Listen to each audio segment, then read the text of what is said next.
जय श्री कृष्णा, जय श्री राधे। अब पिशाच के मोक्ष की कथा सुनाते हुए लोमश ऋषि कहने लगे कि जिस पिशाच को देवद्युति ने मुक्त किया वह पहले द्रविड़ नगर में चित्र नाम वाला राजा था। वह बड़ा शूरवीर, सत्यपरायण तथा पुरोहितों को आगे करके यज्ञ आदि करता था।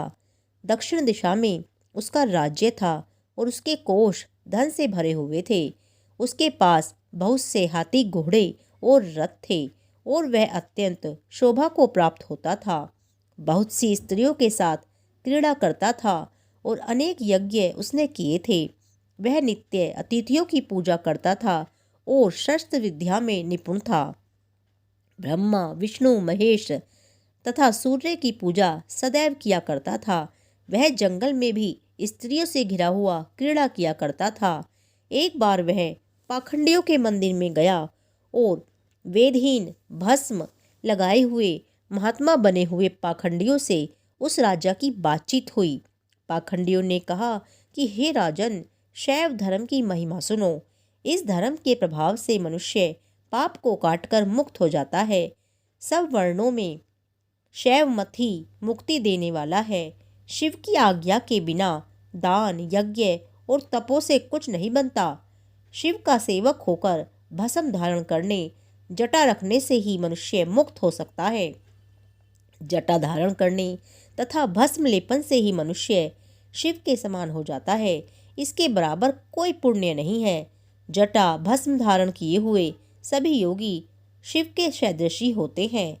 अंध, जड़, नपुंसक तथा मूर्ख सब जटा से ही पहचाने जाते हैं। शूद्र वर्ण के शैव भी पूजनीय है। विश्वामित्र क्षत्रिय होकर तप से ब्राह्मण हो गए।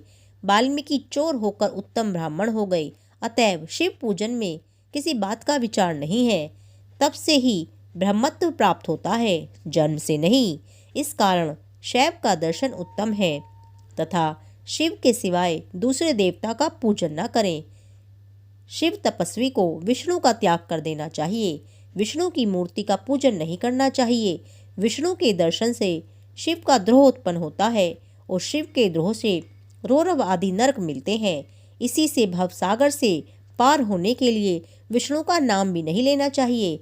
शिव भक्त निशंक होकर जो शिव से प्रेम करता है वह कैलाश में वास करता है, इसमें कुछ संदेह नहीं।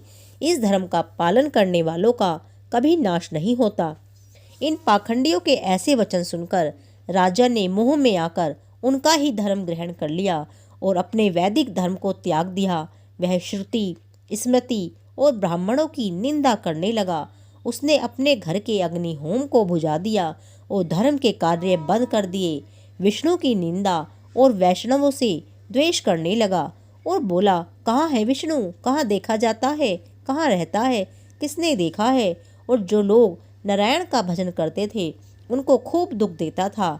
पाखंडियों का मत ग्रहण करके राजा वेद, वैदिक धर्म, व्रत, दान और दानियों को नहीं मानता था।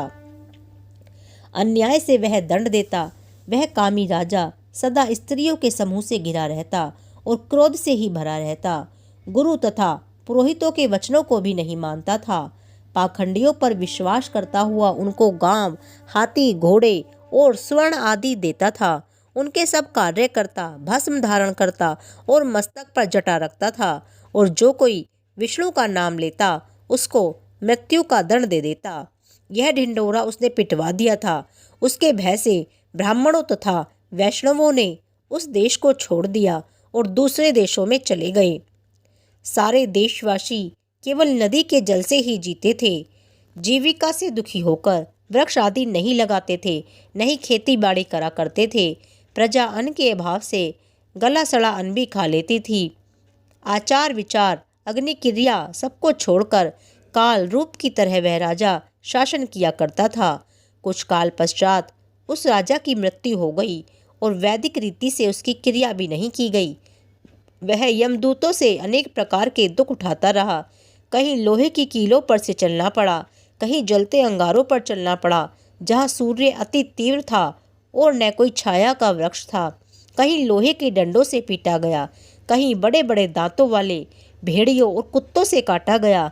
इस प्रकार दूसरे पापियों का हाहाकार सुनता हुआ वह राजा यमलोक में पहुंचा।